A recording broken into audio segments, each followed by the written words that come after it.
Hello students. आज हम discuss करने वाले हैं असाइनमेंट 1 किसकी NSEC की जनरल केमिस्ट्री की। तो स्टार्टिंग विद फर्स्ट क्वेश्चन हमारा है principal azimuthal and magnetic quantum number are respectively related to. ये मेरे पास जो तीन क्वांटम नंबर है ये किससे रिलेट करते हैं। अगर मैं बात करूं फर्स्ट शेल की, फर्स्ट है मेरे पास कौन सा क्वांटम नंबर है, प्रिंसिपल क्वांटम नंबर है। तो प्रिंसिपल क्वांटम नंबर हमें क्या बताता है, शेल के रिलेटेड इंफॉर्मेशन देगा। वो शेल का साइज बताएगा, क्या ये चीज लिखी हुई है। एक तो क्या बताएगा, जो प्रिंसिपल क्वांटम नंबर n है ये बताता है हमें शेल के लिए। शेल के क्या साइज के लिए बताएगा, एनर्जी के लिए बताएगा, शेल के नेम के लिए बताएगा। ऑप्शन में किसके लिए साइज मेंशन है, तो मतलब इसका आंसर क्या क्या हो सकता है, ए और सी ऑप्शन हो सकता है, क्योंकि यहाँ पर फर्स्ट प्रिंसिपल क्वांटम नंबर हमें साइज की इंफॉर्मेशन दे रहा है। अब नेक्स्ट कौन से, एजीमुथल। एजीमुथल के लिए हम कौन सा डिनोट करते हैं, एल। तो ये हमें सबशेल के रिलेटेड पूरी इंफॉर्मेशन देता है। तो सबशेल की किसके लिए इंफॉर्मेशन देगा, सबशेल की शेप के रिगार्डिंग कौन बताएगा हमें, एजीमुथल क्वांटम नंबर। एस होगा तो स्फेरिकल होगी, पी होगा तो मेरे पास कैसे होगी, डंबल होगी, बट अगर डी हुआ तो डबल डंबल हो जाएगी। ये सब हमें कौन बताता है, एजीमुथल क्वांटम नंबर। देन हम बात करते हैं, लास्ट बचा है मैग्नेटिक क्वांटम नंबर। तो मैग्नेटिक क्वांटम नंबर हमें ओरिएंटेशन बताता है कि ऑर्बिटल की स्पेस में ओरिएंटेशन कैसी है। तो इसके अकॉर्डिंग आपका आंसर हो जाएगा ऑप्शन ए। चलिए मूव करते हैं नेक्स्ट क्वेश्चन पर। Degenerate orbitals have. अब डीजेनरेट ऑर्बिटल कौन से होते हैं, सबसे पहले क्या उनकी एनर्जी कैसी होगी, इक्वल एनर्जी होगी, नियर बाय इक्वल एनर्जी होगी, डिफरेंट एनर्जी होगी, या फिर ऑप्शन नंबर डी क्या है, नन ऑफ दीज। सो देखिए जैसे यहाँ पर मेरे पास 2p है, ठीक है। अब 2p के अंदर मेरे पास तीन ऑर्बिटल है। अब इनको मैंने नाम दे दिया -1, 0 और +1, ठीक है। तीन ऑर्बिटल है, मैग्नेटिक क्वांटम नंबर से मुझे ये वैल्यू पता चल गई। इनका नेम क्या होता है, 2px, 2py और 2pz। अब यहाँ पर अगर मैं n की वैल्यू देखूं तो सबके केस में n की वैल्यू कितनी है, 2 है। और अगर मैं l की वैल्यू देखूं वो भी सबके केस में सेम है। तो यहाँ पर n+l रूल जो हम एनर्जी के लिए चेक करते हैं, तो यहाँ पर जब किया तो कितना आ रहा है, सब में 3 आ रहा है। तो मीन्स डीजेनरेट ऑर्बिटल क्या होते हैं, जिसमें n और l की वैल्यू आपके पास क्या हो, सेम हो। मीन्स वहां पर एनर्जी कैसी हो, इक्वल एनर्जी हो। तो यहाँ से आपका आंसर हो जाएगा ऑप्शन ए। चलिए नेक्स्ट देखते हैं। If an electron has spin quantum number of +½ so it means यहाँ पर मुझे spin की वैल्यू कितनी दे दी है, +½ दे दी है। And the magnetic quantum number of -1 so m की वैल्यू कितनी है, -1। It cannot be present in। अब देखिए -1 जो है m का, यहाँ पर ऑर्बिटल है f, d, p और s। अब s मुझे दिख रहा है, s के लिए जो m की वैल्यू है, ठीक है। सबसे पहले तो बात कर लेते हैं कि s के लिए l की वैल्यू क्या होगी, 0। तो m की वैल्यू भी, मैग्नेटिक क्वांटम नंबर की वैल्यू भी जो कि एजीमुथल क्वांटम नंबर पर डिपेंड करती है, वो भी कितनी हो जाएगी, यहाँ पर 0 हो जाएगी। इट मींस ऐसा कोई भी केस पॉसिबल नहीं है जिस पर मैग्नेटिक क्वांटम नंबर की वैल्यू -1 हो जाए s के लिए। तो इट मींस यहाँ से आपका ऑप्शन क्या हो जाएगा, डी ऑप्शन आपका आंसर हो जाएगा। ऐसा इलेक्ट्रॉन जिसके लिए स्पिन है +½ और मैग्नेटिक क्वांटम नंबर है -1, वो किस में एग्जिस्ट नहीं करेगा, s ऑर्बिटल में। बाकी सब में प्रेजेंट हो सकता है, जैसे यहाँ पर p है तो यहाँ पर l की वैल्यू 1 हो जाएगी। अब m की इसकी वैल्यू -1 से +1 तक जाएगी इंक्लूडिंग 0। यहाँ पर l की वैल्यू 2 रहेगी, तो इट मीन्स यहाँ पर भी -1 ऑर्बिटल प्रेजेंट होगा सेम f के लिए। चलिए नेक्स्ट देखते हैं। For a 6s electron, the value of n, l, m respectively could be। यहाँ पर सिंपली आपको क्या करना है, क्वांटम नंबर बताना है 6s के लिए। तो 6s के लिए अगर मैं देखूं तो यहाँ पर n की वैल्यू कितनी होगी, 6 होगी, l की वैल्यू एजीमुथल क्वांटम नंबर की वैल्यू 0 होगी और m की वैल्यू भी यहाँ पर 0। अब स्पिन आपके पास +½ और -½ दोनों में कोई भी हो सकता है, ऑप्शन के अकॉर्डिंग वो हम चेक कर लेते हैं। यहाँ पर अगर मैं देखूं फर्स्ट ऑप्शन मेरी नहीं होगी, क्योंकि यहाँ पर L की वैल्यू 4 आ गई है, ये नहीं होगी। बी ऑप्शन भी नहीं होगी। सी में यहाँ पर 1 आ गया, तो 1 मुझे किसके लिए बताता है, पी सबशेल के लिए। आंसर मेरा हो जाएगा डी। सो आपका आंसर हो जाएगा डी ऑप्शन। यहाँ पर कितना है, plus half. So it means यहाँ पर स्पिन की वैल्यू कितनी ली है, प्लस हाफ के साथ इन्होंने किया हुआ है। चलिए नेक्स्ट देखते हैं, which of the following set of quantum number represent an impossible representation। अब यहाँ पर impossible representation है वो कौन सी होगी, हमने पढ़ा है कि n की वैल्यू जो है वो जीरो नहीं हो सकती, n की वैल्यू जो है वो 1 to इन्फिनाइट रहती है। n means principal quantum number, l की वैल्यू एजिमुथल क्वांटम नंबर की वैल्यू, ये डिपेंड करेगी n की वैल्यू से 0 to n-1, और मैग्नेटिक क्वांटम नंबर की value -L2 plus L including 0।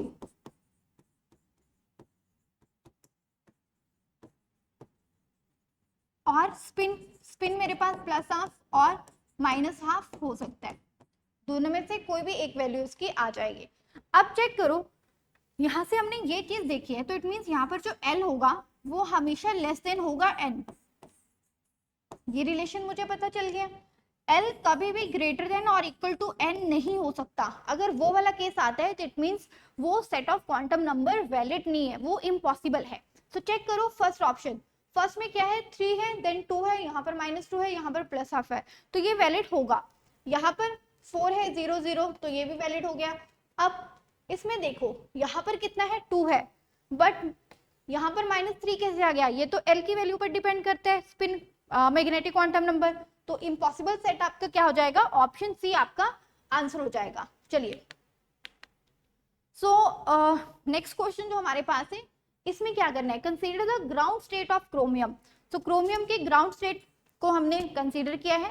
Then number of electron with the azimuthal quantum number L is equal to 1 and L is equal to 2 are कितने होंगे, means जब L की value 1 है, means 1 means P subshell और 2 means D, तो P और D में कितने इलेक्ट्रॉन्स होंगे ये हमें बताना है। चलिए सबसे पहला जो काम है, आपको क्या करना है, कॉन्फ़िगरेशन लिखनी है क्रोमियम के लिए। Atomic number 24, configuration 1s2 2s2 2p6 3s2 3p6 4s हो जाएगा 1, क्योंकि ये हमारे पास क्या होती है, एक्सेप्शनल कॉन्फ़िगरेशन रहती है। और यहाँ पर 4p आएगा कि 3d, तो यहाँ पर कितना हो जाएगा, 3d में 5। अब देखिए हमें किसके लिए बताना है, P और D के लिए। तो P मेरे पास एक यहाँ पर P है, एक यहाँ पर है, तो P में कितने इलेक्ट्रॉन्स होंगे, P जब एजिमुथल क्वांटम नंबर की वैल्यू कितनी है, 1 है, उस केस में मेरे पास 12 इलेक्ट्रॉन्स है, और जब मेरे पास 2 वैल्यू है उसमें कितने हैं, 5 इलेक्ट्रॉन है। सो इट मीन्स यहाँ से आपका आंसर क्या हो जाएगा, ऑप्शन बी आपका आंसर हो जाएगा। चलिए सो इजी क्वेश्चन है जनरल केमिस्ट्री के बेस पर, और जैसे हमने अभी ये क्वेश्चन जो डिस्कस किया है उसमें आपको सिंपली ये ध्यान में रखना है कि जब ऐसा क्वेश्चन आए हमेशा इलेक्ट्रॉनिक कॉन्फ़िगरेशन के साथ जाओ, वहां से बहुत इजी हो जाता है। नेक्स्ट मूव करते हैं, which of the following have maximum number of unpaired electron। So electronic configuration लिखो और वहां से आपका आंसर मिल जाएगा। सो अनपेयर्ड बताना है। अब देखो सोडियम कितना है, प्लस है, सोडियम में 11 होते हैं इलेक्ट्रॉन्स, अब कितने होंगे, 10, तो कॉन्फ़िगरेशन क्या हो जाएगी, 1s2 2s2 2p6। सो कोई भी अनपेड इलेक्ट्रॉन नहीं है इसमें, तो 0 अनपेड हो गया, 0 हो गया। अब बात करते हैं नाइट्रोजन की, और नाइट्रोजन में कितना, -3 है, 3 इलेक्ट्रॉन इसमें ऐड होंगे, 1s2 2s2 2p, पहले तो 3 था बट और इलेक्ट्रॉन आ गए, तो अब कितना हो जाएगा, 6। इट मीन्स यहाँ पर भी मेरे पास अनपेड इलेक्ट्रॉन कितने हैं, 0 है। सेकेंड है आयरन +3, एटॉमिक नंबर कितना होता है, 26, तो कॉन्फ़िगरेशन हो जाएगी आर्गन 4s2 3d 6, कितने इलेक्ट्रॉन निकालने हैं, +3। अब कंफ्यूजन कहाँ पर होती है बच्चों को, कंफ्यूजन होती है कि ये इलेक्ट्रॉन जो निकालने हैं, ठीक है, जब नए नए बच्चे आते हैं, ठीक है, तब कंफ्यूज होता है कि 3d आ रहा है बाद में, तो इसमें से पहले इलेक्ट्रॉन निकालने होंगे, बट नहीं, सबसे पहले हम आउटरमोस्ट इलेक्ट्रॉन से आउटरमोस्ट शेल से इलेक्ट्रॉन निकालेंगे। सो आउटरमोस्ट शेल मेरा कौन सा होगा, 4s होगा, फिर 3d होगा ना, ठीक है, मीन्स 1 2 3 4, तो 4 मेरे पास है, उससे इलेक्ट्रॉन निकालूंगी, देन मैं मूव करूंगी 3d पर। तो अब देखिए यहाँ से इलेक्ट्रॉन निकलेंगे 2, एक यहाँ से चलेगा, तो अब यहाँ पर कॉन्फ़िगरेशन कितनी हो जाएगी, 3d 5 हो जाएगी यहाँ पर, तो इस केस में मुझे 5 अनपेयर्ड इलेक्ट्रॉन्स मिल चुके हैं। अब बात करें क्रोमियम, क्रोमियम +3 की। सो क्रोमियम +3 के लिए हमने एटॉमिक कॉन्फ़िगरेशन यहाँ पर कितनी होगी, 24 हो जाएगी, क्रोमियम है ना 24, तो यहाँ पर कितना हो जाएगा, आर्गन 3D, एक इलेक्ट्रॉन हमारा 4s से जाएगा, क्योंकि इसकी कॉन्फ़िगरेशन में क्या होता है 4s1 3D 5, एक इलेक्ट्रॉन 4s से गया, बाकी 2 इलेक्ट्रॉन किससे जाएंगे, D से, तो यहाँ पर कितना हो जाएगा 3। तो maximum number of unpaired electron आपको किस में मिल रहे हैं, ऑप्शन नंबर सी में, तो आपका आंसर हो जाएगा सी। चलिए सो नेक्स्ट क्वेश्चन देखते हैं। The ratio between the neutron present in nitrogen and silicon atom is. So यहाँ पर मास गिवन है, आपको न्यूट्रॉन कैलकुलेट करने हैं नाइट्रोजन और सिलिकॉन के केस में। सो यहाँ पर चेक करो, यहाँ पर एटॉमिक नंबर 17, इसका 14, मास इसका है 14 और इसका मास है 28। सो न्यूट्रॉन कैलकुलेट करने के लिए हम क्या करते हैं, number of neutron is equal to, यहाँ से कितना हो जाएगा, सॉरी 14 है ना, यहाँ पर 14 है, atomic mass minus atomic number, तो यहाँ पर आ गया 7 और यहाँ से कितना हो जाएगा 28 माइनस 14, तो यहाँ से हो जाएगा 14। तो रेशो पूछ रहे हैं, तो रेशो मेरे पास कितनी हो जाएगी 1:2 में हो जाएगी नंबर ऑफ न्यूट्रॉन की रेशो। तो यहाँ से आपका आंसर कितना हो जाएगा, ऑप्शन सी आपका आंसर हो जाएगा। क्या ये क्लियर है आपको? चलिए सो नेक्स्ट क्वेश्चन देखिए, which among the following is an example of pure element. So आपको बताना है कि प्योर एलिमेंट कौन सा होगा, क्या स्टील होगा, एयर होगा, या फिर ब्रास होगा, या फिर ग्रेफाइट होगा। अब प्योर मीन्स एक ही टाइप के एलिमेंट से मिलकर बना हो, तो यहाँ से आपका आंसर क्या हो जाएगा, डी ऑप्शन। ये मेरे पास क्या होता है, अलॉय होता है, अलॉय है मीन्स मिक्सचर ऑफ बहुत सारी मेटल्स, इसमें मिक्सचर होगा, ठीक है, 2 से 3 मेटल का ये क्या होता है, मिक्सचर होते हैं। एयर में भी बहुत सारी गैसेस प्रेजेंट होती है, तो ये भी मेरे पास एक मिक्सचर होगा, नॉट एक प्योर एलिमेंट। चलिए सो नेक्स्ट देखते हैं, which of the following can not be iso electronic. अब आइसो इलेक्ट्रॉनिक इनमें से कौन सा नहीं हो सकता। सबसे पहली चीज, आइसो इलेक्ट्रॉनिक क्या होता है, जिसमें सेम नंबर ऑफ इलेक्ट्रॉन हो। क्या 2 डिफरेंट केटाइन आइसो इलेक्ट्रॉन हो सकते हैं क्या? चलिए यहाँ पर एग्जांपल ले लेते हैं, एक मैंने सोडियम प्लस ले लिया, एक मैंने क्या किया मैग्नीशियम +2 ले लिया, ये दोनों डिफरेंट केटाइन है, नंबर ऑफ इलेक्ट्रॉन दोनों में कितने आ रहे हैं, 10 आ रहे हैं। इट मींस 2 डिफरेंट केटाइन जो है वो आपके पास आइसो इलेक्ट्रॉनिक हो सकते हैं। सेकेंड है 2 डिफरेंट एनाइन, सो एनाइन ले लेते हैं F- और ऑक्सीजन 2-, ये भी मेरे पास आइसो इलेक्ट्रॉनिक होंगे, तो ये केस भी पॉसिबल है। देन है different cation and different anion, so यहाँ पर हम ये केस ले लेते हैं F- और Na+ का, इट मींस ABC, तीनों केस पॉसिबल है। अब है 2 डिफरेंट एटम, क्या F और ऑक्सीजन, फ्लोरीन और ऑक्सीजन कभी आइसो इलेक्ट्रॉनिक होंगे, जब इन पे कोई चार्ज होगा केटाइन या फिर एनाइन का तब हो सकते हैं, लेकिन 2 डिफरेंट एटम कभी भी आइसो इलेक्ट्रॉनिक नहीं होंगे, तो यहाँ से आपका आंसर हो जाएगा ऑप्शन डी। क्लियर है? चलिए मूव करते हैं नेक्स्ट क्वेश्चन पर, which quantum number determine the energy of an electron in a hydrogen atom. So आपको बताना है कि एनर्जी जो है हाइड्रोजन एटम में कैसे डिटरमाइन करेंगे। एनर्जी के लिए हम, अगर मेरे पास मल्टी इलेक्ट्रॉनिक सिस्टम है तब हम कौन सा रूल यूज करते हैं, N+L, बट जब हाइड्रोजन सिस्टम होगा तब आपको सिर्फ और सिर्फ N की वैल्यू देखनी है, वहां से एनर्जी का ऑर्डर पता चल जाएगा, तो यहाँ से आपका आंसर क्या हो जाएगा, बी ऑप्शन। अब N क्या है, प्रिंसिपल क्वांटम नंबर, ठीक है। चलिए नेक्स्ट देखते हैं, find the group of orbital in which at least one common nodal plane is present. अब नोडल प्लेन जो होता है ये क्या होता है, एक ऐसा प्लेन जहां पर इलेक्ट्रॉन की फाइंडिंग प्रोबेबिलिटी क्या होती है, 0, मींस उस केस में मुझे कोई भी इलेक्ट्रॉन नहीं मिल रहा। तो चेक कर लेते हैं कि ऐसा कौन सा मेरे पास ग्रुप है जिसमें मुझे एक नोडल प्लेन जो है वो कॉमन मिल जाए। फर्स्ट देख लेते हैं 2px, 2px में यहाँ पर इसका नोडल प्लेन क्या हो जाएगा, yz हो जाएगा, np यहाँ पर क्या है नोडल प्लेन, और dxy में नोडल प्लेन क्या हो जाएगा, xz yz, और डी वाई जेड में मेरे पास हो जाएगा एक्स वाई और एक्स जेड।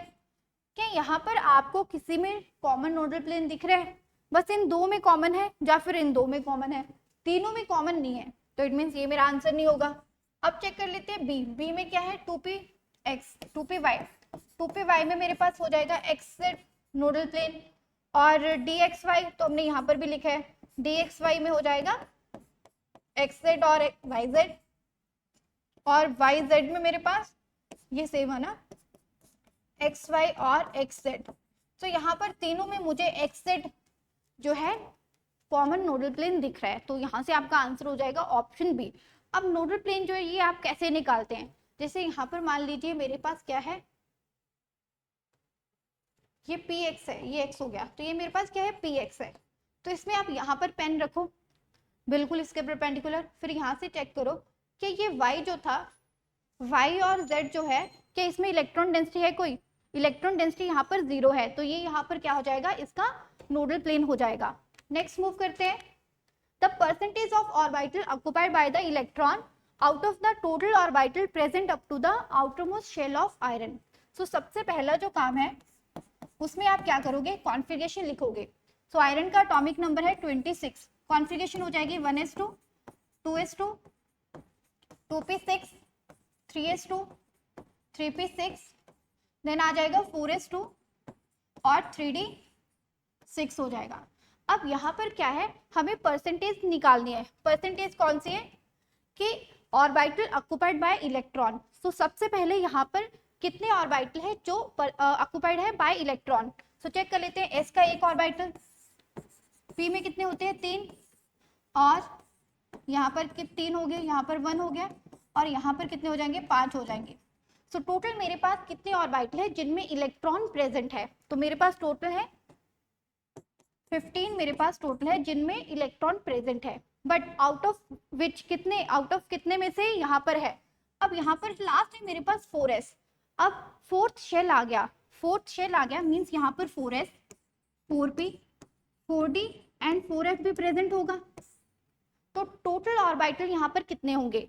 तो टोटल ऑर्बिटल मेरे पास कितने यहाँ पर? 15, तो यहाँ पर टोटल हो जाएंगे 30।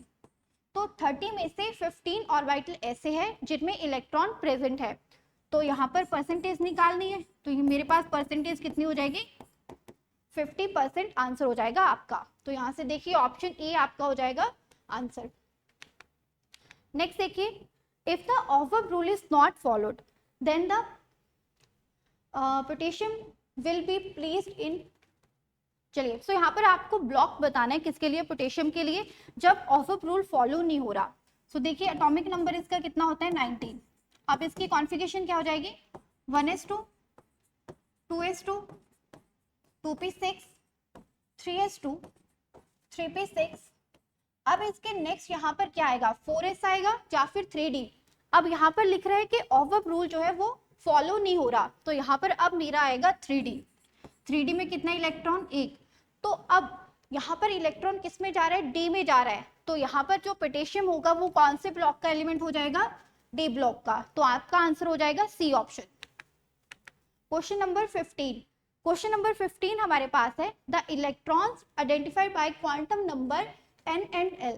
सो मीन्स यहाँ पर मेरे पास n और l की वैल्यूज गिवन है, हमें इनको अरेंज करने हैं इंक्रीजिंग ऑर्डर ऑफ एनर्जी। तो यहाँ पर n प्लस l रूल के अकॉर्डिंग वैल्यूज कैलकुलेट कर लेते हैं।